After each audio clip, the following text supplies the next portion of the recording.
Soviet union کے زوال کے بعد 70 سالہ کمیونسٹ دور کے خفیہ ترین دستاویز منظر عام ہوئے۔ روس کی خارجہ پالیسی، سوویت ایجنٹوں کی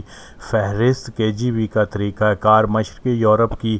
حکومتوں کی جاسوسی، ہٹلر کی موت، چیکوسلواکیہ، انگولا، کیوبا، افغانستان میں فوج بھیجنے کا مقصد، ہٹلر اور اسٹالن کا خفیہ معاہدہ کہ جس میں جرمنی نے کمیونسٹ رشیا سے تیل، لوہا، خام مال کے بدلے جرمنی کی مشین کا تبادلہ کرنے، جرمن کے پولینڈ پر حملے میں اسٹالن غیر جانبدار رہے گا، جس کے بدلے میں سوویت یونین کو آدھا پولینڈ اور بالٹک اسٹیٹس دے دی جائیں گی، بولشوک انقلاب برپا کرنے میں صہیونی خفیہ سوسائٹی کا ہاتھ، کمیونسٹ پارٹی کے 85% کلیدی رہنماؤں کا صہیونیت پسند یہودی ہونا، لینن کے اذیت پسندی کے رجحانات کہ کس طرح اس نے لاکھوں لوگوں کو مروایا جن میں اکثریت انتہائی غریب طبقہ افراد تھے جن کو وہ پرولتاری فورس کہا کرتا، انقلاب کے بعد 4 ملین فاقہ کشی کی اموات اور 13 ملین غیر کمیونسٹ عام غریب عوام کا قتل عام، اس کے علاوہ کئی ملین بے گناہ آرتھوڈاکس چرچ کے عیسائی پیروکاروں کا کمیونسٹوں کے نقاب میں صہیونیت پسندوں کے اشارے سے قتل عام کے پوشیدہ رازوں کے بارے میں دستاویزی ثبوت دنیا کو ملے۔ کمیونسٹ دور کے تمام چھوٹے بڑے راز اور ان کی پالیسی کے تمام ریکارڈ دستاویز کی شکل میں موجود ہیں، مگر ان میں سے کسی ایک میں سوویت یونین کی خلیج فارس و بحیرہ عرب کے گرم پانیوں تک رسائی کا چند سطری ثبوت تک نہیں ملتا۔ دوسری جنگ عظیم کے بعد نئی سپر پاور امریکہ کے لیے خلیج فارس اور مشرق وسطیٰ کا خطہ پٹرول کے وسیع ذخائر پر کنٹرول اور صہیونی ریاست اسرائیل کے دفاع کی خاطر انتہائی اہمیت کا خطہ بن چکا ہوا تھا۔ 45 سالہ سر جنگ کے حریف سوویت یونین کے خلاف اسلامی ممالک میں CIA نے اخوانی وہابی قوتوں کے ساتھ مل کر کمیونسٹوں کو گرم پانی کی رسائی کی تھیوری کو پروپیگنڈے کی بنیاد پر عام کر دیا۔ افغان جنگ کو بھی اسی تھیوری کے پیش نظر جہاد تک لایا گیا، جبکہ جہاد کی شرعی دلیل تاحال نہیں دی گئی، مگر آج وہابی سلفی جماعت مودودی فخر سے کہتے ہیں کہ ہم نے کمیونسٹوں کو گرم پانی پر تسلط کرنے نہیں دیا۔ اس طرح سے یہ جاہل خود اپنی زبان سے ہی امریکہ کے مفادات کے رکھوالے ہونے کا اقرار کر رہے ہیں کہ دوسری جنگ عظیم کے بعد امریکہ کا کنٹرول خلیج فارس اور بحیرہ عرب کے گرم پانیوں پر ہو گیا تھا، جو آج تک جاری ہے۔ کمیونسٹوں کو افغانستان میں ہی روک کر خلیج فارس پر امریکی تسلط کو مضبوط کیا گیا۔ اب اگر خلیج فارس اور بحیرہ عرب کے گرم پانیوں پر کسی اسلامی ملک کا 7واں، 8واں، 9واں، 10واں بحری بیڑا ہوتا جس سے ان کا گرم پانیوں پر کنٹرول ثابت ہونا دلیل بنتا کہ جس کی خاطر روسیوں کو افغانستان میں ہی روکنے کی بات سمجھ آتی، مگر جب ان پانیوں پر کنٹرول ہی امریکی کافروں کا تھا تو پھر اس کا مطلب صاف ظاہر ہے کہ وہابیوں اور جماعتیوں نے امریکی مفاد کی جنگ لڑی، اور اس پہ ستم یہ کہ اس کو جہاد کا مقدس نام دے کر اللہ کو بھی ناخوش کیا کہ کفار کے مفاد کی جنگ کو جہاد قرار دینے سے رب تو ہرگز راضی نہیں ہوتا۔ بہرحال افواہوں، خود ساختہ سوچ کی بنیاد پر کبھی بھی حقیقی دنیا کے مسائل کو نہ سمجھا جا سکتا ہے، نہ ہی ان پر قابو پایا جا سکتا ہے۔ جیسا کہ افغانوں کی پاکستان کے بارے میں یہ سوچ ہے کہ پاکستانی ہمارے اولین دشمن روز اول سے ہیں، ہمارے ملک کو خوشحال نہیں دیکھنا چاہتے، افغانوں سے حسد کرتے ہیں، افغانوں کی تمام تر ناکامیوں کی وجہ پاکستان ہے وغیرہ کی سوچ تاریخی حقائق سے بالکل مختلف ہے۔ پاکستان، افغانستان دو ہمسایہ اسلامی ملک ہیں، نسلی، لسانی، مذہبی، تجارتی، تاریخی، ثقافتی اقدار مشترک ہیں۔ پاکستان میں افغان سرزمین سے ہند فتح کرنے والے غزنی غوری بابر ابدالی کو ہیرو سمجھا جاتا ہے۔ پاکستان کی نصابی کتب میں ہمسایہ افغانوں کو جفاکش، غیور بہادر قوم کے سنہری حروف سے یاد کیا جاتا ہو۔ 1980 میں افغان مہاجرین کی پاکستان آمد پر شاید ہی کوئی ایسا گھرانہ ہو جس نے افغان مہاجرین کی مدد کے لیے کچھ نہ کچھ ضرور شیئر کیا ہو۔ لاکھوں افغان مہاجرین کو جس قدر آزادی امارات پاکستان نے دے رکھی تھی، شاید اس کی مثال کسی دوسرے ملک سے ملتی ہو۔ مجھے یاد ہے کہ پشاور سے اسلام آباد کے ایک سفر میں اٹک پل پر سب مسافروں کی تلاشی لی گئی، مگر ساتھ بیٹھے افغان جوڑے نے پولیس کو مہاجر کارڈ دکھایا تو تلاشی سے بچ گیا۔ مرتضیٰ بھٹو کی تنظیم کے ایک ممبر نے کسی طرح سے افغان مہاجر کارڈ حاصل کر لیا، جس کے بعد وہ آسانی سے اسلحہ کراچی اور پنجاب میں لے آیا کرتا۔ پاکستانی میڈیا، ٹی وی، فلموں میں ایسے ڈرامے فلمیں بنائی جاتی جس میں افغانوں کی ایسی شان بیان کی جاتی کہ خود افغانوں نے بھی اپنے بارے میں ایسے کوئی تماثیل نہیں بنائے ہوں گے۔ خاص طور پر پناہ نامی ٹی وی سیریل، جس میں افغانوں کی شجاعت اور غیور قوم ہونے کو بہت خوب انداز میں دکھایا گیا ہوا ہے، لیکن اس کے باوجود اس دور میں طالبان اور القاعدہ کا پاکستان سے نفرت کا جواز بھی نہیں تھا، مگر پھر بھی افغان پاکستانیوں کو سخت ناپسند کرتے تھے۔ کابل میں بہت سے ایسے افراد سے ملاقات ہوئی جو کئی برس پاکستان میں مہاجر رہے اور کسی وجہ سے واپس کابل آ کر آباد ہوئے۔ ان کے منہ سے پہلا لفظ یہی سنا کہ آپ کا ملک پاکستان بہت گندا اور پاکستانی قوم انتہائی خراب ہے۔ پاکستانی بدصورت، سیاہ رنگ، دال خور، بدبودار جیسے الفاظ سننے کو ملتے۔ گو یہ وقت تھا کہ 40 لاکھ افغان پاکستان میں رہ رہے تھے اور کابل کا شاید ہی کوئی ایسا گھرانہ ہو جس کا کوئی نہ کوئی فرد پاکستان میں سکونت پذیر نہیں تھا، مگر اس کے باوجود پاکستانی ہونا ایک گالی تھا۔ ہمارا ایک پشتون ساتھی جس کا کوڈ نام جاں سید گنجا تھا، افغان وزارت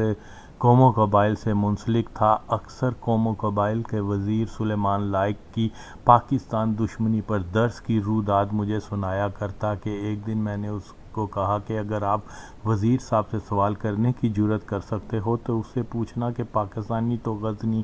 غوری، ابدالی، علی حجویری اور افغان قوم کا بہت احترام کرتے ہیں، مگر آپ پاکستانیوں کو اپنا اول درجہ دشمن کہتے ہو۔ کچھ دنوں کے بعد جاں سید نے مجھے بتایا کہ اس نے میرا بتایا سوال وزیر صاحب سے کیا تھا، جس کا جواب حضرت نے یہ کہہ کر دیا کہ غزنی، غوری، بابر وغیرہ تو ترک تھے اور افغانوں کے جانی دشمن تھے، اس لیے پنجابی ان کو اپنا ہیرو کہتے ہیں، اور ابدالی کی عزت کی وجہ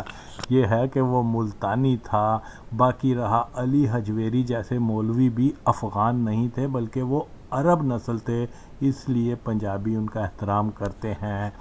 یہ حیران کن جواب سن اب کون کس سے علمی بحث کر سکتا ہے؟ افغانستان میں پاکستانیوں کے بارے میں یہ رویہ انفرادی نہیں بلکہ اجتماعی حد تک پایا جاتا ہے۔ افغانوں پر بے شمار نوازشوں و محبتوں کے بعد بھی حکومتی یا عوامی طور پر پاکستان اور افغانستان کے درمیان دوستی کا نہ ہونا ایک المیہ ہے۔ پاکستان اور افغانستان کے درمیان کشیدگی کی وجوہات جاننے کے لیے سیاستدانوں، اہل اقتدار کے بیانات کی بجائے اگر ہم تاریخ کے اوراق پر عمیق نظر ڈال کر کوئی رائے قائم کریں تو معاملہ فہمی کی گنجائش پیدا ہو سکتی ہے، لیکن دیکھنے میں یہ آیا ہے کہ تاریخی حقائق کی بجائے شک و شبہ، قیاس، افواہ اور خود ساختہ فکر کو عین سچ جان کر افغان حکمرانوں نے پاکستان سے دشمنی کی فضا کو ہمیشہ قائم کیا۔ جیسا کہ ہندوستان میں مغلیہ سلطنت کے زوال کے بعد احمد شاہ ابدالی ہی وہ واحد قوت تھی جو ہندوستان میں بڑھتے ہوئے انگریزی اثر کو روک سکتی تھی، ٹیپو سلطان اور ہندوستان کی دیگر مسلم ریاستوں نے افغان بادشاہ شاہ زمان کو مدد کے لیے درخواست کی، مگر داخلی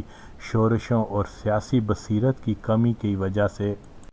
افغان بادشاہوں نے ہندوستان کے مسلمانوں کو ایک طرف مایوس کیا تو دوسری طرف ہند کو زیر کرنے کا ایک سنہری موقع گنوا دیا۔ 1857 کی ہندوستان کی آزادی کی جنگ کے وقت انگریزوں نے اپنی تمام تر فوج کو پشاور اور ہزارہ سے نکال کر دلی بھیج دیا تھا۔ اگر افغان بادشاہ دوست محمد خان ہمت کرتا اور ہندوستان کی جانب پیش قدمی شروع کر دیتا تو رنجیت سنگھ کی خالصہ سرکار کے خاتمے کے بعد کوئی بھی طاقت ان کو دلی تک پہنچنے میں نہ روک سکتی، اور خاص طور پر ہندوستان کی مسلم و غیر مسلم آبادی ایسے وقت میں انگریزوں کے خلاف بغاوت کیے ہوئے تھی۔ 1857 میں افغانوں کا حملہ یقینی طور پر انگریزوں کے ہند پر تسلط کو ختم کر سکتا تھا۔ برطانیہ کے پہلی جنگ عظیم میں پھنس جانے کے موقع پر ہندوستان کے بہت سے آزادی پسند انقلابی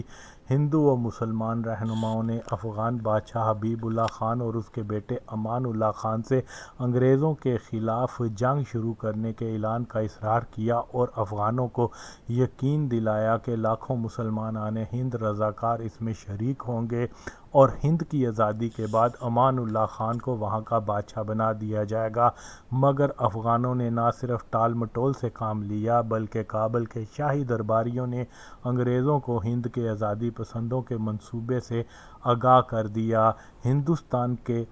رضاکاروں کو انگریزوں کے خلاف ترکی کے لیے جنگ پر جانے کے لیے افغانستان کا راستہ بند کر دیا گیا۔ تحریک ہجرت پر بھی ڈیورنڈ لائن کو بین الاقوامی سرحد قرار دے کر افغان حکومت نے ہندوستان سے آنے والوں کو واپس دھکیل دیا۔ 1836 میں ایرانی فوج نے ہرات کا محاصرہ کیا تھا تو انگریزوں نے افغانوں کی مدد کی، جس کے دباؤ کی وجہ سے ایرانی فوج کو واپس ایران جانا پڑا۔ دوسری صورت ہرات آج ایران کا حصہ ہوتا۔ ہندوستان تو انگریزوں کی براہ راست نو آبادی تھا، اس لیے وہاں ان کی چلتی تھی، مگر افغانستان آزاد تھا۔ اس کے باوجود انگریز کی افغانستان میں رٹ اس قدر مضبوط تھی کہ شمالی اور مغربی افغانستان کی سرحدوں کا تعین بھی انگریز اور روسیوں نے مل کر کیا، جس میں افغانوں کا کوئی دخل تک نہیں تھا۔ مگر لطف کی بات یہ ہے کہ جس سرحدی حدود پر افغان بادشاہوں کے دستخط ہیں، جو ان کے مشورے و حمایت سے بنائی گئی، اس سرحد کو آج تک نہیں مانتے۔ ایک افغان بادشاہ کی ذہنی حالت یہ کہ وہ افغانستان کا بادشاہ بننے کی بجائے انگریزوں کا مالی رہنے کو ترجیح دیا کرتا، مگر اس کے باوجود پاکستان کو انگریزوں کا بنایا اور محمد علی جناح کو انگریزوں کا ایجنٹ کہنا تاریخ کی نفی ہے، تعصب و نفرت ہے۔ افغان و انگریز ہمکاری کے بے شمار واقعات ہیں، مگر اس کے باوجود افغان اس خیال پر جم چکے ہیں کہ پاکستان انگریزوں نے افغان علاقوں پر بنایا تھا تاکہ وہ افغانوں سے اپنی جنگی شکستوں کا بدلہ لے سکیں۔ اگر پاکستان انگریزوں کی مدد سے تشکیل پایا ہوتا تو کشمیر سمیت دیگر مسلم اکثریت علاقے اس کا حصہ ہوتے، لاکھوں ہجرت کرنے والوں کا قتل عام نہ ہوتا، گاندھی کی جگہ جناح کے سیاسی قد کاٹ کو پروموٹ کیا جاتا۔ اس ضمن بے شمار مثالیں ہیں، مگر تاریخی حقائق کے برعکس افغان سیاستدان اپنی خود ساختہ بے وزن سوچ سے نہیں ہٹیں گے۔ ہدف کسی قوم پر تنقید یا اس کی تذلیل ہرگز نہیں ہونا چاہیے، بلکہ افغان حکمرانوں کی غیر حقیقی سوچ کو ہم بدلنے کی کوشش کر سکتے ہیں۔ کام انتہائی مشکل ہے، مگر کوشش کرنے میں حرج نہیں کہ جب تک افغانوں کی خود ساختہ سوچ یہ نہیں بدلے گی کہ پاکستان ان کا دشمن ہے، پاکستان اور افغانستان میں کسی بھی طور پر بہتر تعلقات نہیں ہوں گے۔ سوویت یونین کے خاتمے 9/11 ڈرامے کے بعد دنیا کی سیاست کا رخ یکسر تبدیل ہو چکا ہوا ہے۔ تیسری دنیا اور خاص طور پر اسلامی ریاستوں کو ایسے نئے چیلنجز کا سامنا کرنا پڑ رہا ہے جو انہوں نے پہلے کبھی نہیں دیکھے تھے۔ انسانی تاریخ میں آج تک جنگیں دو ریاستوں کے درمیان ہوا کرتیں جو ایک جغرافیائی حدود، ریگولر فوج اور کسی ایک قوم و ملت کے نام کی پہچان رکھتی تھیں، مگر موجودہ دور میں صہیونی آقاؤں نے ملٹی نیشنل اقوام کے افراد پر نان گورنمنٹل ریلیجس ٹولے جو کسی جغرافیائی حدود یا ریگولر فوج کی پہچان سے آزاد ہیں اور شہری آبادیوں میں شامل ہو کر ان کو ڈال بنا کر کسی ریاست کی ریگولر فوج جس کی تربیت روایتی جنگ لڑنے پر ہوتی ہے کو زبردست نقصان پہنچانے پر قادر ہوتے ہیں۔ ایسے ٹولے گزشتہ 10-20 سال میں ایک بہت بڑی طاقت بن کر ابھرے ہیں۔ پاکستان کی ہندوستان سے کئی جنگیں ہوئی اور اسی طرح عرب ممالک کی اسرائیل سے جنگیں ہو چکی ہیں، مگر ان ممالک کو جتنے نقصانات داخلی دہشت گردی سے ہوئے ہیں اتنے دشمن سے روایتی جنگوں میں بھی نہیں ہوئے۔ واضح طور پر صہیونی منصوبہ بندی بے نقاب ہو چکی ہے کہ وہ پاکستان اور افغانستان میں دہشت گردوں کو ایک بہت بڑی طاقت بنا رہے ہیں، مگر ایسے اہم وقت افغان حکمران خطے کے ممالک سے مل کر دہشت گردوں کے خلاف مؤثر لائحہ عمل تیار کرنے کی بجائے الزامات مدعا خط پاکستان دشمن ماں اور صدیوں پرانے ڈیورنڈ لائن ایشو کو زیادہ ترجیح دے رہے ہیں کہ افغان خود بھی جانتے ہیں کہ ڈیورنڈ لائن پر ان کا موقف کمزور اور فقط خود ساختہ قصے کہانیوں کے اور کچھ بھی نہیں ہے، مگر اس میں اصل سوچ پاکستان دشمنی کی بنیاد پر ہے، نہ کہ پختونوں کی خیر خواہی کی بنیاد پر۔ موجودہ افغان پالیسی کا سب سے زیادہ فائدہ امریکہ، بھارت، اسرائیل سلفی دہشت گردوں کو ہو رہا ہے اور خاص طور پر عراق میں پسپائی کے بعد افغانستان داعش کا ایک بہت بڑا مرکز بن رہا ہے، مگر ایسے حالات میں افغان حکمرانوں کو تورخم پر زور آزمائی کرنے کی فکر کھائے جا رہی ہے۔ امریکہ نیٹو کی افغانستان آمد کے بعد افغان حکمران طبقہ اور خفیہ ادارے اپنے ملک میں امن قائم کرنے کی بجائے اس فکر میں زیادہ مبتلا نظر آتے ہیں کہ کسی طرح سے پاکستان کو دہشت گرد ریاست قرار دے کر امریکہ نیٹو اس کے خلاف ایک بڑی عسکری کارروائی کریں، یعنی افغانستان میں اگر امن نہیں بھی ہوتا تو کوئی مسئلہ نہیں، بس کسی طرح سے پاکستان کا خاتمہ ہو جائے۔ یہی وجہ ہے کہ گزشتہ 30 سالوں میں پاکستان نے افغانستان میں امن بحال کروانے کے لیے قرآن کعبہ، طالبان سے اسامہ کا امریکہ کے حوالے کرنے کی اپیل سے لے کر مذاکرات کی میز تک لا ہر مخلص کوشش کی، مگر ہر بار افغانوں کا یہی شکوہ کہ ہمیں پاکستان کی نیت کا اعتبار نہیں ہے۔ چلیں پاکستان کی نیت کا اعتبار نہیں تو کم از کم قرآن و کعبہ کا تو اعتبار کر لیا ہوتا۔ پاکستان کا مفاد پرامن افغانستان تھا اور ہے، مگر افغان حکمران کسی بھی طور پر امن کے موڈ میں نہیں ہیں۔ وہ اس خیال پر ہیں کہ پاکستان کو برباد کرنے کا اس سے بہترین موقع پھر نہیں ملے گا۔ اگر امن ہو گیا تو پاکستان کو دہشت گردوں کا حامی کہنے کا جواز نہیں رہے گا۔ اب اگر کوئی ملک پاکستان دشمنی میں امریکہ کے چند نیو کون سے امیدیں لگا لے تو اس سے زیادہ بیوقوفی اور کیا ہو سکتی ہے۔ اس خطے میں امن و خوشحالی کا راز دونوں ممالک میں عوامی رابطے بحال کرنے، وہابی دیوبندی ازم کے اثر کو کم کرنے، نسلی اور لسانی تعصب سے آزاد ہو کر مضبوط اقتصادی تعلق کو فروغ دینا ہے۔ ایسا اس وقت ہی ممکن ہو سکتا ہے کہ جب افغان گزشتہ 70 سال سے جاری پاکستان دشمنی کے خود ساختہ ہول سے باہر نہ نکل آئیں۔ پاکستان اور افغانستان کے عوام کو اسلام و انسانیت کے سب سے بڑے دشمن وہابی دیوبندی دہشت گردوں کی پہچان کروانا بہت ضروری ہے۔ پاکستان افغانستان کے عوام کا مشترکہ لائحہ عمل ان وہابیوں کو روکنے کا ہونا چاہیے کہ پشتون قوم صدیوں سے مختلف صوفی سلسلہ کی پیروکار رہی ہے، جیسا کہ اکثر افغان بادشاہ دینی و مسلکی امور سے ناواقف تھے، جس کے باعث انگریزوں کے اشارے سے ہندوستان کے ان علماء کو اپنے ملک میں حصول تعلیم میں دین کی خاطر بلوایا جو کہ دیوبندی وہابی عقائد رکھتے تھے۔ افغانستان کے علماء کا اولین فرض تھا کہ وہ 1902 میں دیوبندی علماء پر لگے فتویٰ کفر کی بنیاد پر اس فتنے کو اپنی سرزمین میں وارد نہ ہونے دیتے، مگر علماء کی لاپرواہی، بادشاہ کی جہالت اور انگریزوں کی سازش کے تحت دیوبندی اور اخوان نظریات سادہ لو افغانوں میں عام ہونا شروع ہو گئے۔ معلوم دار ہے کہ پشتون قوم سطر پوشی کے معاملے میں بہت حساس واقع ہوئی ہے، کسی بھی بغیر قمیض کرتا بندے کو پسند نہیں کرتے، ماں سوائے غفار خان کے جو نیم برہنہ گاندھی کو پسند کرتا اس کا جگری دوست تھا۔ اسی غفار خان نے پشتون قوم کے ساتھ ایک انتہائی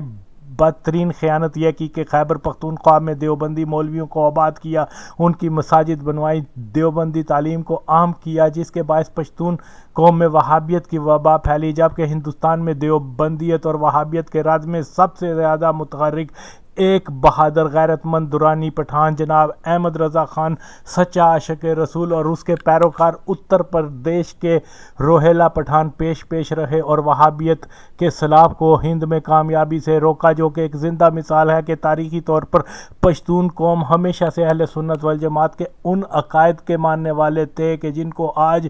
سنی بریلوی کے حرف عام سے یاد کیا جاتا ہے۔